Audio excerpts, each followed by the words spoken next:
Hello everyone, welcome to CUET channel of bright academy. तो चलिए शुरू करते हैं। आपके पास नेक्स्ट टॉपिक अपने पास जिसका नाम है प्रेसिडेंट ऑफ इंडिया। देखिए ये टॉपिक जो है वो अपने आप में बहुत बहुत इंपॉर्टेंट है। ठीक है, जब भी आप पेपर देंगे तो आप देखेंगे कि इस वाले टॉपिक से क्वेश्चन आना लाजमी है। आप कोई भी पेपर दीजिए, ठीक है, कोई भी पेपर देंगे आप तो आप देखेंगे कि वहाँ पे प्रेसिडेंट से क्वेश्चन आना बहुत ही ज़्यादा जेन्युइन आएगा ही बेटा, क्योंकि हमारे देश के लिए बहुत इंपॉर्टेंट पर्सन है ये और कॉन्स्टिट्यूशनल पोस्ट बहुत इंपॉर्टेंट है ये। तो इसके बारे में बात करेंगे आज, एक एक चीज़ को समझेंगे। अभी कौन है अपने पास प्रेसिडेंट, क्या है, कहाँ से हैं, सारी चीज़ों के बारे में बात करेंगे। तो चलिए स्टार्ट करते हैं। आपके पास टॉपिक है आज का आपके पास प्रेसिडेंट ऑफ इंडिया। लास्ट में मैंने एक लिस्ट भी बना के दी है आपको कि प्रेसिडेंट कौन कौन हुए अभी तक, वो भी आप साथ साथ में देख लेंगे। अगर कोई डाउट रहेगा तो आप मुझसे पूछ सकते हैं, ठीक है। तो चलिए स्टार्ट करते हैं। आपके पास आता है आपके पास कौन सा वाला, ये प्रेसिडेंट, ठीक है, समझते हैं।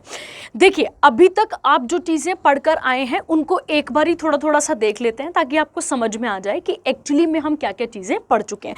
तो बात करते हैं। देखिए आपने शुरुआत करी थी कहाँ से, आपने शुरुआत करी थी सबसे पहले मेकिंग ऑफ द कॉन्स्टिट्यूशन से, कि किस तरीके से संविधान बनना शुरू होता है। वहाँ पर मैंने आपको बताया था कि कॉन्स्टिट्यूशन कैसे बना, हमारे पास कैबिनेट मिशन प्लान कैसे इंडिया में आया और कैबिनेट मिशन प्लान के थ्रू इंडिया का कॉन्स्टिट्यूशन कैसे बना है, ये मैं आपको वहां बता चुकी हूं। प्लस अगर आप इसके बाद आगे चलते हैं तो फिर मैंने आपको क्या कराया था, प्रियम्बल के साथ साथ मैंने आपको बोरोइंग फीचर्स, उसके साथ मैंने आपको शेड्यूल्स करा दिए थे। शेड्यूल 12 है अपने पास, ये मैं आपके साथ वाइंड अप करवा चुकी हूँ।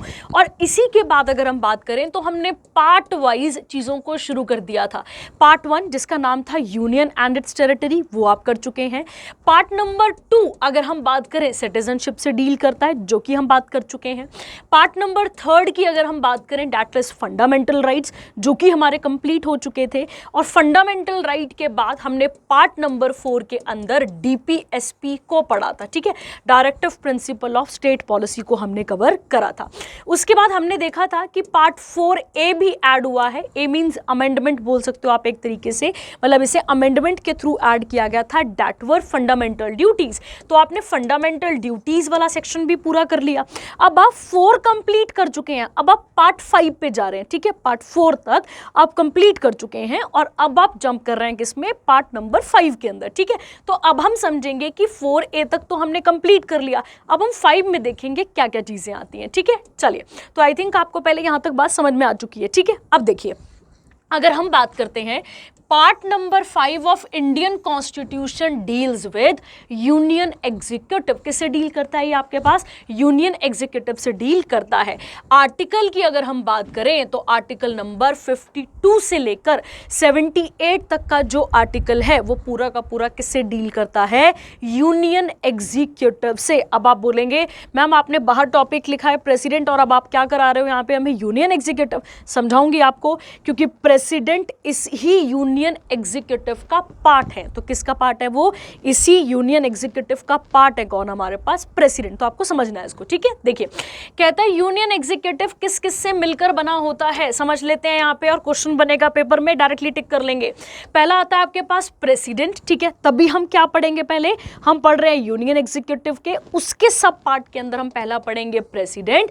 सेकेंड कौन होते हैं यहाँ पे, वाइस प्रेसिडेंट। थर्ड कौन आते हैं अपने पास, द प्राइम मिनिस्टर। फोर्थ अगर हम बात करें यहाँ पे तो काउंसिल ऑफ मिनिस्टर। और फिफ्थ की बात करें तो इसे हम देश का वकील कहते हैं। इन्हें हम क्या कहते हैं, देश का वकील का कहते हैं, मतलब अटॉर्नी जनरल ऑफ इंडिया।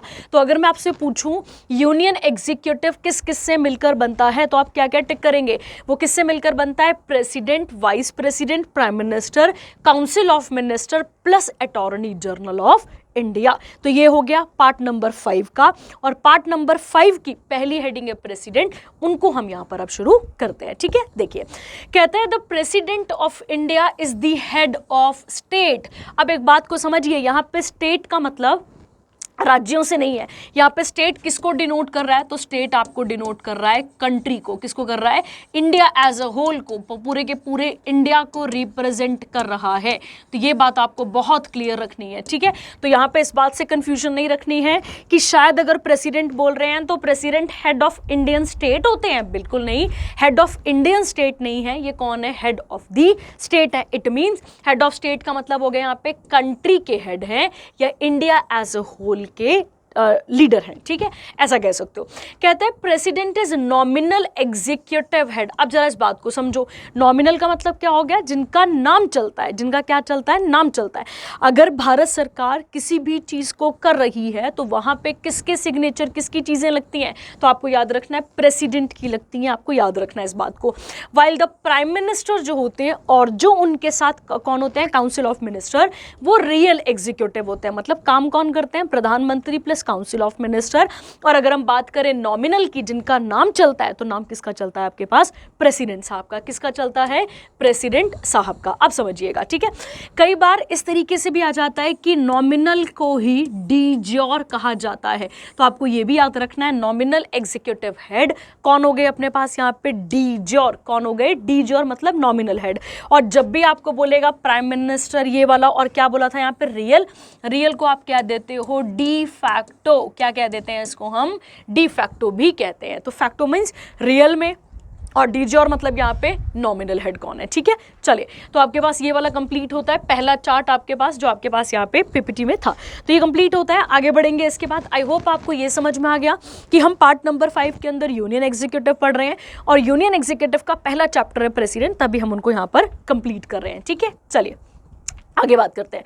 कहता है आर्टिकल 52 कहता है there shall be a president of India. कौन सा आर्टिकल कहता है कि प्रेसिडेंट होने चाहिए, तो वो कहता है आर्टिकल नंबर 52। कौन सा आर्टिकल कहता है, 52। आगे कहता है 53 कहता है executive power of the union, मतलब हमारी सेंटर की जो एग्जीक्यूटिव पावर्स हैं वो किसके पास होनी चाहिए, वो होनी चाहिए प्रेसिडेंट के पास, and shall be exercised by him either directly or through officers or subordinate to him.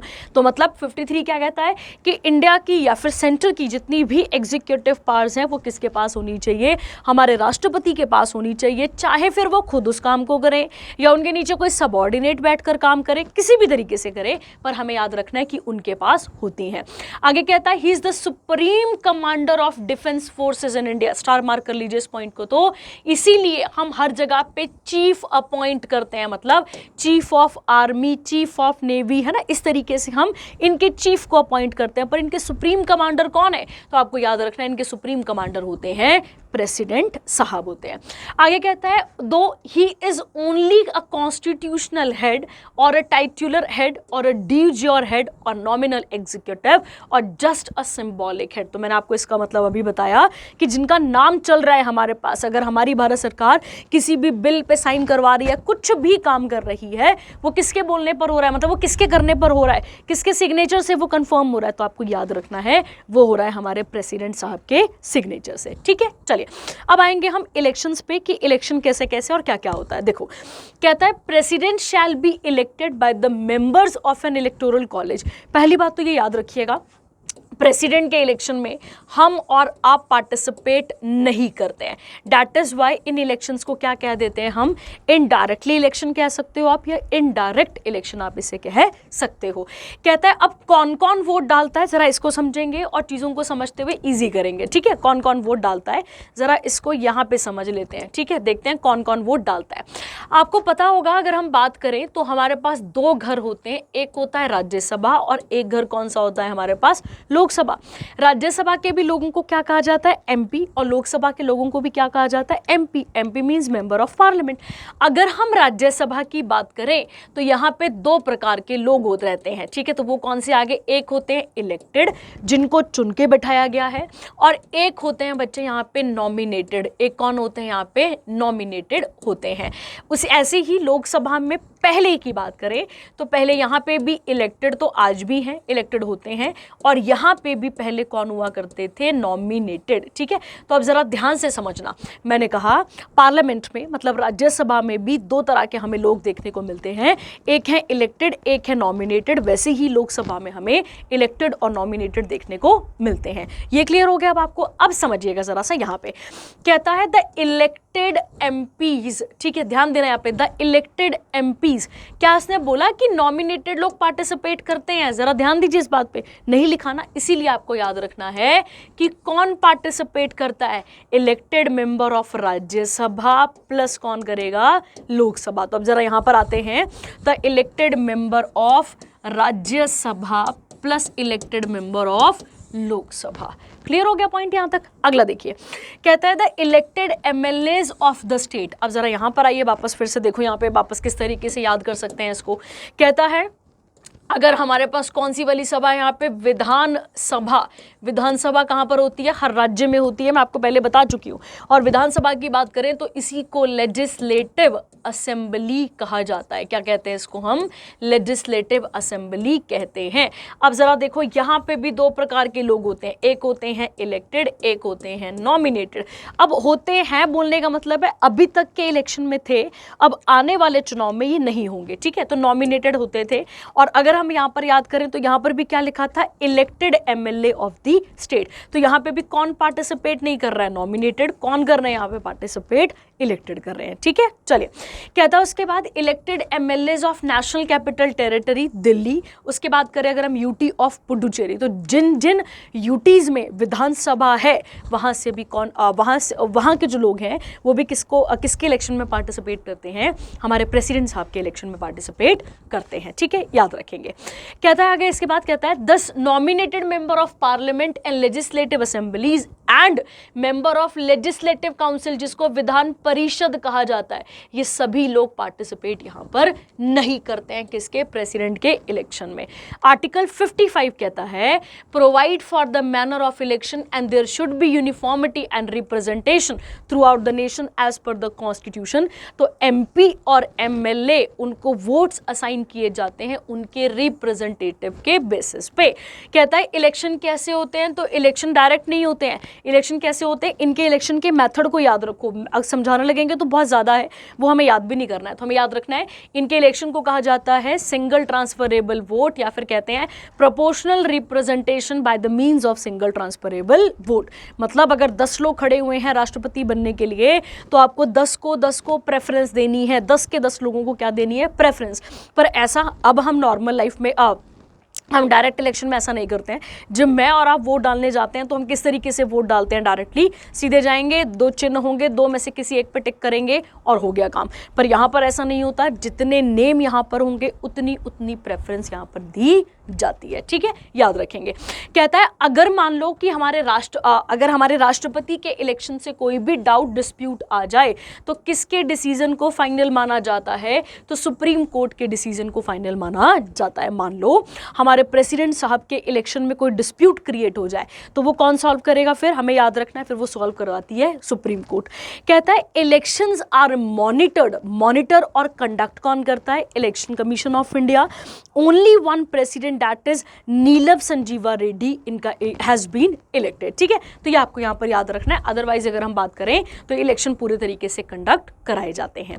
कहता है अनअपोज्ड सो फार, ठीक है? इनका कोई ओपोजिशन नहीं था तो ये बिल्कुल डायरेक्टली आए थे हमारे पास। आगे कहता है यहाँ पे डॉक्टर राजेंद्र प्रसाद, ये ओनली प्रेसिडेंट हुए जो ट्वाइस, मतलब 2 बार क्या हो चुके हैं? इलेक्ट हो चुके हैं। और उसके बाद अगर हम बात करें, मतलब एक राष्ट्रपति मल्टीपल नंबर ऑफ टाइम क्या बन सकता है? आगे भी राष्ट्रपति बन सकता है। 2 ऐसे राष्ट्रपति हुए जिनकी डेथ ऑफिस में ही हुई, तो उनमें से एक का नाम है डॉक्टर जाकिर हुसैन और एक का नाम क्या है? फखरुद्दीन अली अहमद है, ठीक है? चलिए, तो ये हो गया आपके पास कुछ फैक्चुअल जो आपको याद रखने हैं। टर्म की बात करते हैं। टर्म कौन से आर्टिकल में लिखा हुआ है? 56 में। री इलेक्शन किस में लेके गए हैं? आर्टिकल नंबर 57 में। कहता है टर्म कितने सालों का होता है? 5 इयर्स का।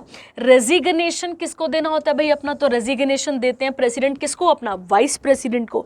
And the president is eligible for री election any number of terms. ये मैं आपको भी बता चुकी हूँ कि एक व्यक्ति कितनी भी बार या एनी नंबर ऑफ टाइम्स क्या बन सकता है? राष्ट्रपति बन सकता है। क्या बन सकता है? एनी नंबर ऑफ टाइम हमारे देश में राष्ट्रपति बन सकता है।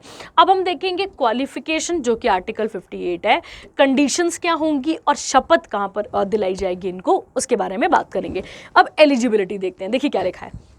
कहता है आप सिटीजन होने चाहिए कहाँ के? इंडिया के, बिल्कुल क्लियर है। आपकी उम्र कितनी होनी चाहिए? 35 साल होनी चाहिए, बिल्कुल क्लियर है।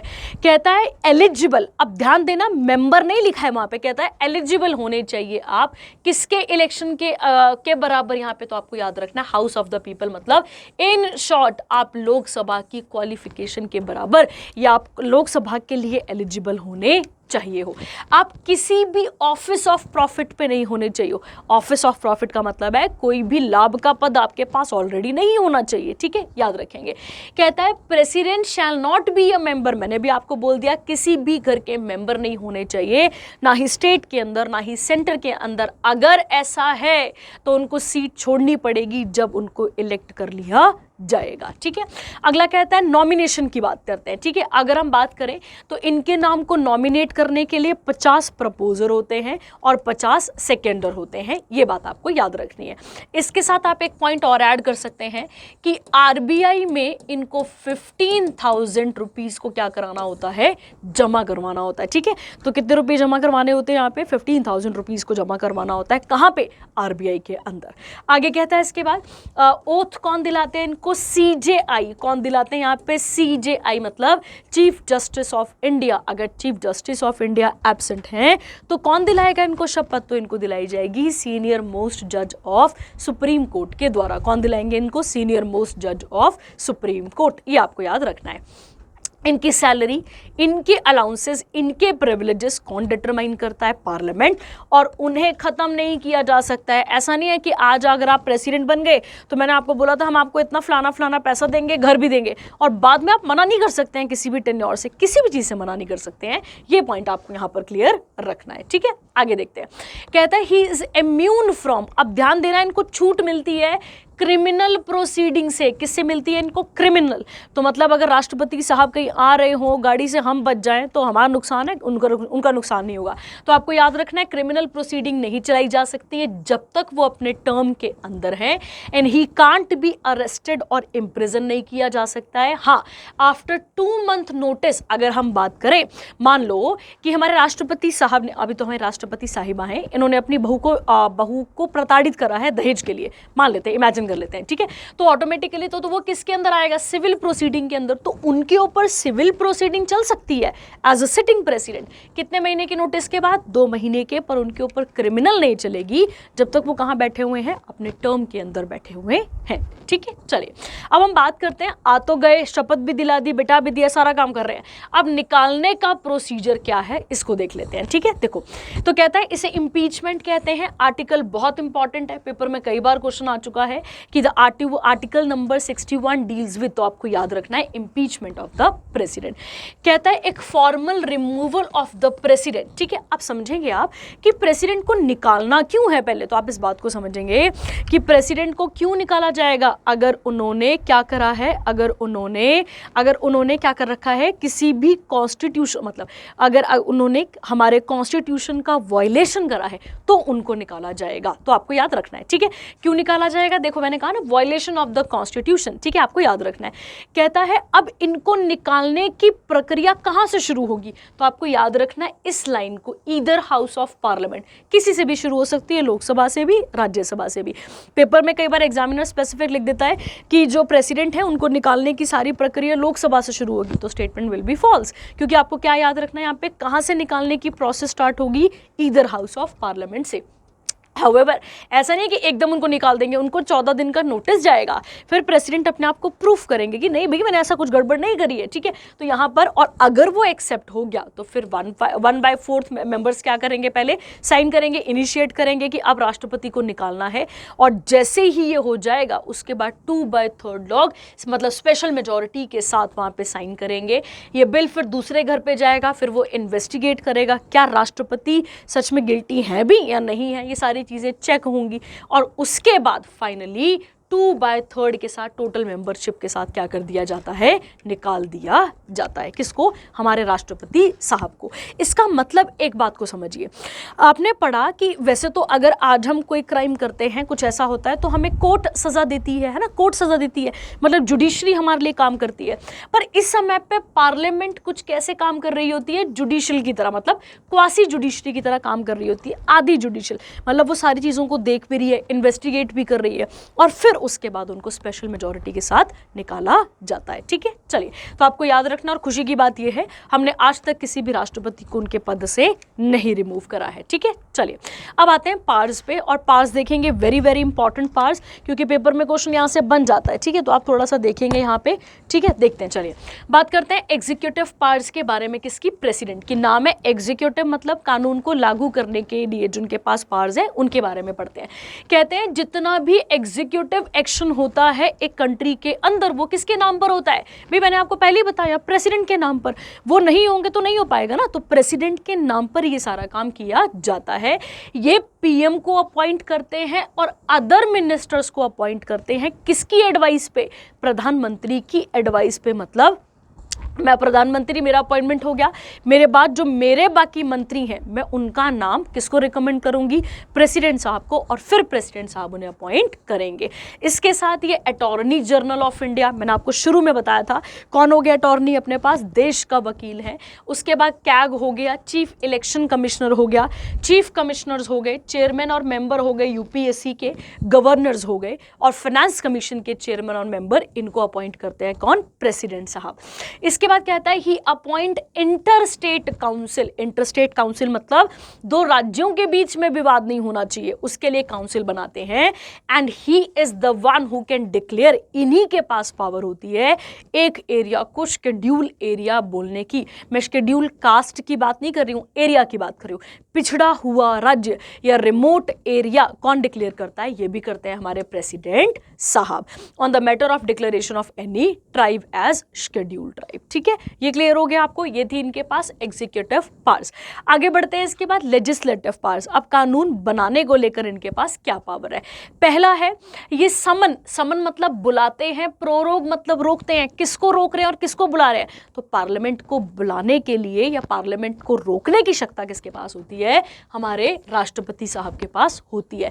और वो किस घर को भंग कर सकते हैं? तो आप याद रखेंगे, लोकसभा को भंग किया जा सकता है, कभी भी राज्यसभा भंग नहीं होती है, याद रखेंगे। कहता है ये जब भी समन मतलब बुलाया, किसको बुलाया? जॉइंट सिटिंग को बुलाया। जॉइंट सिटिंग मतलब टू हाउसेस, किस किस की मीटिंग हो रही है? राज्यसभा और लोकसभा की।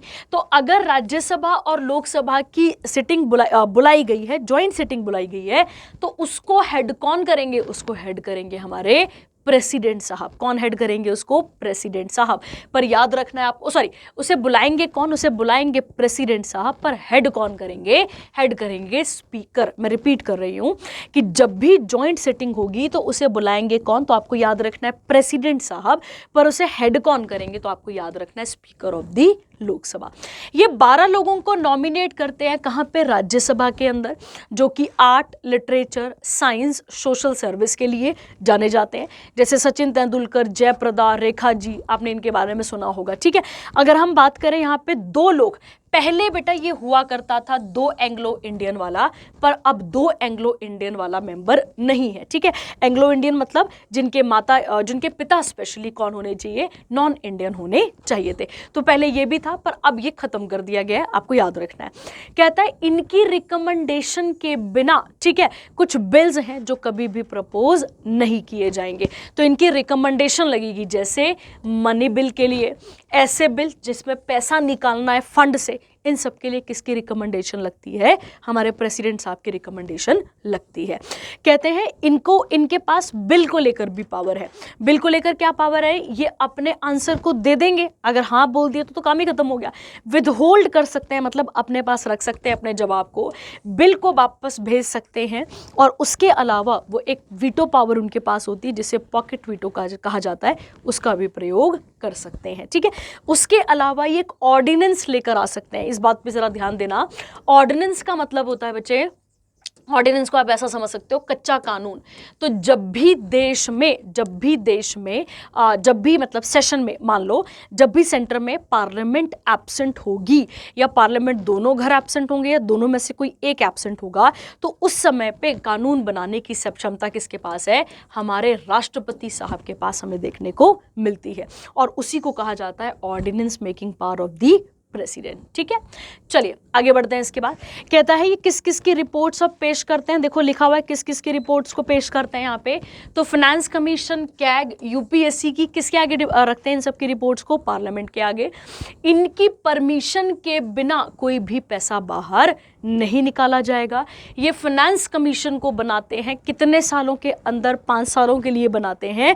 और उस फाइनेंस कमीशन का काम होता है कि रेवेन्यू को डिस्ट्रीब्यूट किया जाए किस किस के बीच में? सेंटर और स्टेट के बीच में। तो ये इनके काम हमें देखने को यहाँ पर मिलते हैं। आगे आते हैं जुडिशियल पावर्स के बारे में। ये चीफ जस्टिस ऑफ इंडिया को अपॉइंट करते हैं और अदर जजेस जो होते हैं सुप्रीम कोर्ट और हाई कोर्ट के, उनको अपॉइंट करते हैं। साथ में अगर मान लो हमारे राष्ट्रपति साहब को कोई एडवाइस चाहिए तो ये एडवाइस ले सकते हैं किससे? सुप्रीम कोर्ट से। पर ऐसे नहीं कि आज खाने में क्या बनेगा, नहीं नहीं, किस मैटर पे राय ले सकते हैं? In the question of law, law के मैटर पे क्वेश्चन के बारे में ये पूछ सकते हैं। और उसके अलावा ये क्षमादान भी दे सकते हैं। क्षमादान मतलब अगर कोर्ट ने फांसी की सजा दे रखी है तो उसको क्षमादान देने की पावर भी किसके पास है? हमारे राष्ट्रपति साहब के पास होती है। इमरजेंसी की बात करें तो इनके पास 3 इमरजेंसीज आती हैं। आपके पास कौन सा है? National emergency article 352, president rule under article 356 और आता है फाइनेंशियल इमरजेंसी अंडर आर्टिकल 360। ठीक है, चलिए आगे आते हैं वीटो पावर्स पे। अब देख लेते हैं इनकी कौन कौन सी वीटो पावर्स होती है। देखिए कहता है हमारे देश के राष्ट्रपति के पास कितनी वीटो पावर्स हैं? 3। अगर हम वर्ल्ड में बात करें तो वर्ल्ड में टोटल वीटोस कितनी है? 4, पर हमारे पास कितनी है? 3। ठीक है, उसमें से पहली आती है एब्सोल्यूट वीटो। समझते हैं।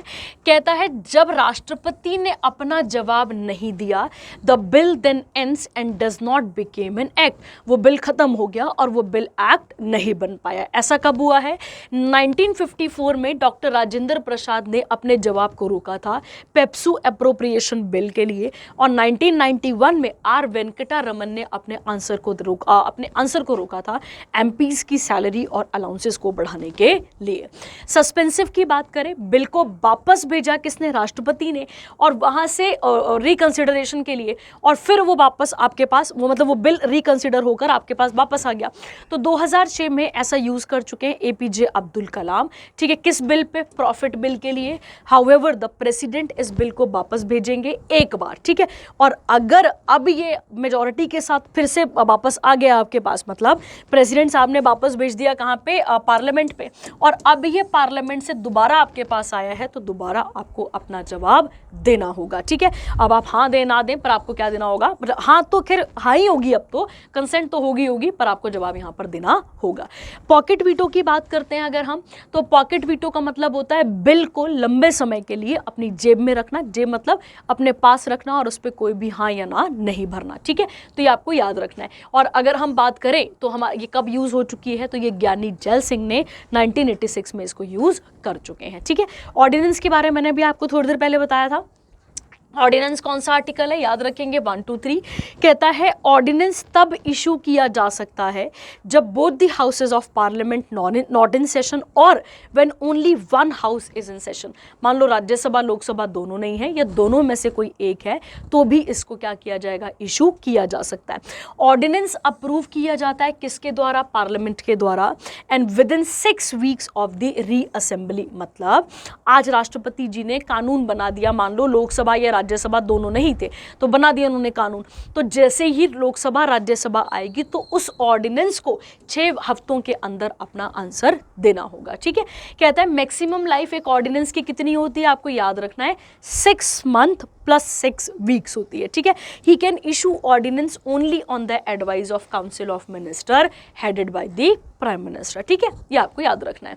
आगे आते हैं, इसके बाद हम यहाँ पर अगला बढ़ते हैं पार्डनिंग पावर्स पे। अब हमारे राष्ट्रपति के पास कुछ पार्डनिंग पावर्स हैं। कौन से आर्टिकल में लिखी है? 72 में। कहता है हमारे राष्ट्रपति, मैंने भी आपको थोड़ी देर पहले बोला, क्षमादान दे सकते हैं। अब क्षमादान मतलब टोटली मना कर सकते हैं, रिप्राइव कर सकते हैं, कम्यूट कर सकते हैं, रिमिशन कर सकते हैं और रिस्पाइट कर सकते हैं। सकते हैं, ठीक है। अब आप इन्हें मुझे पढ़कर बताएंगे कि क्या होता है इसका मतलब एक जगह पे बिल्कुल खत्म कर देना, ठीक है, रिप्राइव कर सकते हैं, सजा को सब्स्टिट्यूट कर सकते हैं, इस तरीके की पावर होती है किसके पास, हमारे राष्ट्रपति के पास। अब हम आते हैं लास्ट पे जहां पे कुछ लिस्ट हैं हमारे पास। पहले हुए डॉक्टर राजेंद्र प्रसाद, जिसका मैंने आपको टर्म बताया था, जिनका कि 2 सालों का आपको देखने को मिलता है, मतलब ट्वाइस, 5-5 10 साल देखने को मिलता है। कहते हैं ये 2 बार इलेक्ट हो चुके हैं and he was also the president of constituent assembly. मैंने आपको बताया था कि कॉन्स्टिट्यूएंट असेंबली जो हमारी बनी थी उसके भी प्रेसिडेंट कौन थे, तो आपको याद रखना है उसके भी प्रेसिडेंट थे डॉक्टर राजेंद्र प्रसाद। कौन थे उसके भी, डॉक्टर राजेंद्र प्रसाद। डॉक्टर सर्वपल्ली राधाकृष्णन की बात करें तो 1962 से लेकर 67 के लिए वो क्या बने थे, हमारे राष्ट्रपति। राधाकृष्ण एक बहुत अच्छे फिलोसोफर और राइटर हैं, ठीक है। पहले ये वाइस प्रेसिडेंट भी थे और वाइस चांसलर भी रहे हैं कहाँ के, आंध्र प्रदेश और बनारस हिंदू यूनिवर्सिटी के, ठीक है। आगे कहता है यहाँ पे जाकिर हुसैन की बात करें यहाँ पे, तो जाकिर हुसैन की अगर हम बात करें 67 से 69, और मैंने आपको बताया था इनको पद्म भूषण विभूषण और भारत रत्न मिल चुका है। लॉन्गेस्ट सर्विंग है, शॉर्टेस्ट सर्विंग है, क्योंकि इनकी डेथ इनके ही ऑफिस में हो गई थी। उसके बाद है वीवी गिरी की अगर हम बात करें तो पहले तो ये वाइस प्रेसिडेंट थे, फिर इन्होंने जब जाकिर हुसैन की डेथ हुई तो ये एज अ प्रेसिडेंट वहां पर बैठे और इन्होंने काम करा था। फखरुद्दीन अली अहमद की बात करें तो 74 से 77 इनका टेन्योर है, और इन्होंने कब काम करा है, जब देश में क्या चल रही थी, इमरजेंसी, और ये सेकंड प्रेसिडेंट हैं जो कि अपने ऑफिस में मरे थे। नीलम संजीवा रेड्डी की बात करें तो ये पहले आंध्र प्रदेश के सीएम थे, और अगर हम इनके बारे में बात करें तो ये यंगेस्ट प्रेसिडेंट थे जिन्होंने राष्ट्रपति भवन में गए, और इनके इलेक्शन भी 2 बार हुए थे। जैल सिंह की बात करें तो जैल सिंह वैसे तो सीएम थे कहाँ के, पंजाब के, और यूनियन होम मिनिस्टर भी रहे हैं, और कब से कब तक प्रेसिडेंट रहे हैं, 82 से लेकर 87 तक। वेंकटा रमन की बात करें तो 87 से 92 इनको ताम्र पत्र मिला है फ्रीडम स्ट्रगल के लिए, आप देखेंगे इसको, ठीक है, बहुत एक साइन जैसा होता है। शंकर दयाल शर्मा की बात करें 92 से 97 सीएम ऑफ मध्य प्रदेश थे और इंडियन मिनिस्टर फॉर कम्युनिकेशन भी रहे हैं। उसके बाद एक KR नारायण की बात करें 97 से 2002, ये एम्बेसडर थे थाईलैंड के, टर्की, चाइना और USA के, उससे पहले, ठीक है। उसके बाद अगर हम बात करें APJ अब्दुल कलाम जी की, तो इनकी बात करें 2002 से 7, इन्होंने बेसाल्टिक मिसाइल और न्यूक्लियर वेपन प्रोग्राम में बहुत काम करा है और इनको भारत रत्न से भी नवाजा गया है। उसके बाद है प्रतिभा पाटिल, है ना, तो उनका टाइम पीरियड है 2007 से 12, ये पहली वुमेन प्रेसिडेंट थी कहाँ की, इंडिया की। उसके बाद है प्रणब मुखर्जी का अगर आपको पता हो तो इनके बारे में अगर हम बात करें तो इनको पार्लियामेंट्री अवार्ड भी मिला है बेस्ट, और उसके अलावा इनको पद्म विभूषण भी मिला था 2008 में। कब से कब तक रूल करा इन्होंने, तो 2017 पे अपने पास। आगे आते हैं रामनाथ कोविंद, 17 से 22 इनका टाइम है, पहले ये गवर्नर ऑफ बिहार थे, और अभी अपने पास कौन है, तो आपको याद रखना है द्रौपदी मुर्मू जी, जिनका टाइम पीरियड अभी कुछ टाइम पहले शुरू हुआ है, और ये फर्स्ट ट्राइबल मिनिस्टर हैं, आपको याद रखना है, ट्राइबल प्रेसिडेंट है, ठीक है। ट्राइबल क्यों है, क्योंकि कहाँ से बिलोंग करती हैं ये, झारखंड से, ट्राइब है वो पूरी की पूरी, और इनकी ट्राइब का नाम है संथाल, तो ये भी आपको यहाँ पर क्लियर रखना है, ठीक है। तो चलिए, ये था आपके पास प्रेसिडेंट का पूरा टॉपिक। आई होप आपके पास यहाँ तक क्लियरिटी होगी। अगर कोई भी आपको डाउट रहेगा तो आप मुझे बता सकते हैं, कोई भी डाउट रहे तो आप मुझे बता दें, ठीक है। कोई ऐसा कोई क्वेश्चन आपके मन में आ रहा हो। Thank you, have a nice day.